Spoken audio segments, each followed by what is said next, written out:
So real quick, this is a book titled A New Earth by Eckhart Tolle.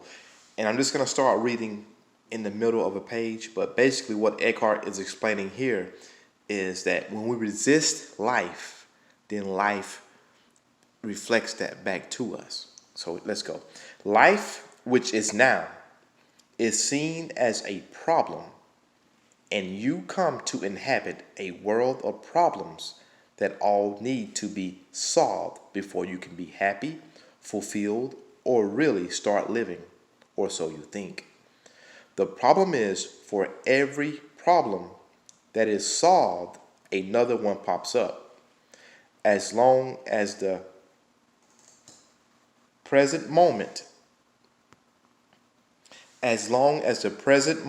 is seen as an obstacle, there can be no end to problems. I'll be whatever you want me to be, says life, or the now. I'll treat you the way you treat me. If you see me as a problem, I will be a problem to you. If you treat me as an obstacle, I will be an obstacle. At worst, and this is also very common, the present moment is treated as it were an enemy. When you hate what you are doing, complain about your surroundings, curse things that are happening or have happened, or when your internal dialogue consists of shoulds and shouldn'ts, of blaming and accusing, then you are arguing with what is. Arguing with that which is always already the case.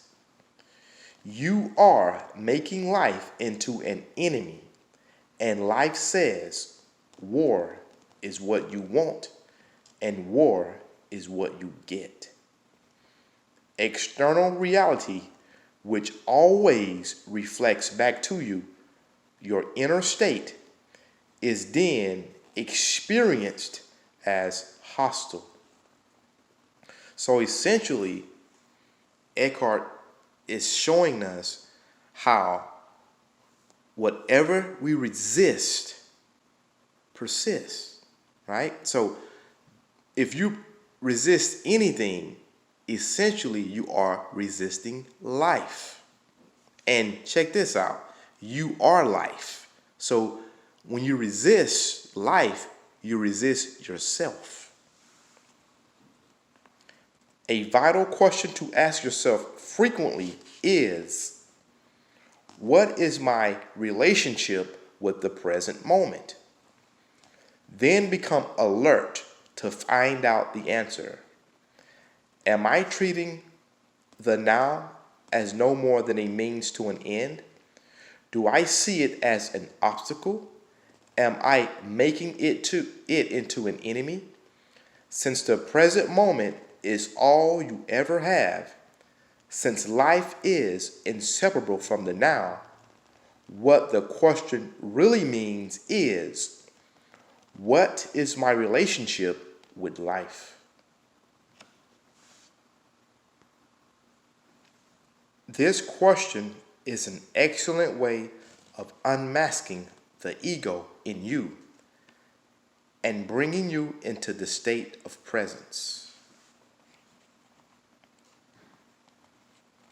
Although the question doesn't embody the absolute truth, ultimately, I and the present moment are one.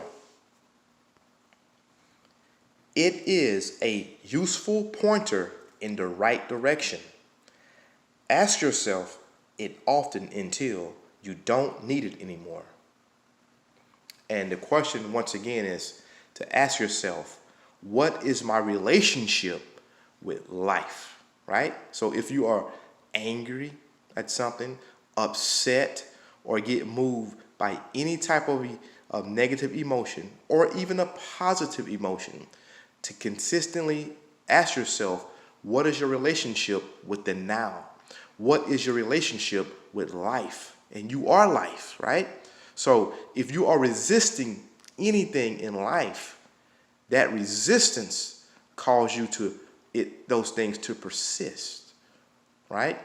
Don't resist what the masters are saying. Allow life to flow. Allow life to happen. And it works out the way it should work out. It's already done, so to speak, right? It's a game, what they're saying. How do you go beyond a dysfunctional relationship with the present moment? The most important thing is to see it in yourself, in your thoughts and actions. In the moment of seeing, of noticing that your relationship with the now is dysfunctional, you are present, right? So once you become aware that you have some type of resistance with what is happening with the present moment, the now or life itself, then that's a dysfunctional situation. Basically, the way I understand it is to become monk-like, like a monk.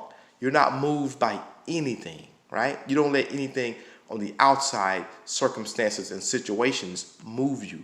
You move internally by staying present, by allowing, by observing, by watching life unfold, by allowing the things to happen as they are and not getting dysfunctional, getting upset or going crazy about situations, because in the end, it all works out, right? The seeing is the arising presence, all right? Once you realize that you are dysfunctional of the now, that seeing, that realization, you are becoming present. The moment you see the dysfunction, it begins to dissolve. Some people laugh out loud when they see this. With the seeing comes the power of choice, the choice of saying yes to the now, making it into your friend. Okay, so make it into your friend, right? Because it is what it is anyway. And to make it and see it as your enemy causes more suffering. So essentially, the suffering that we experience when we resist and get angry, upset, emotional, or whatever, blame, hold on to, or we resent things, that we cause the suffering. The suffering is caused by ourselves, right? Be one with life. Be one with the now. Make it into your friend, and it will reflect and be friendly towards you. Thank you.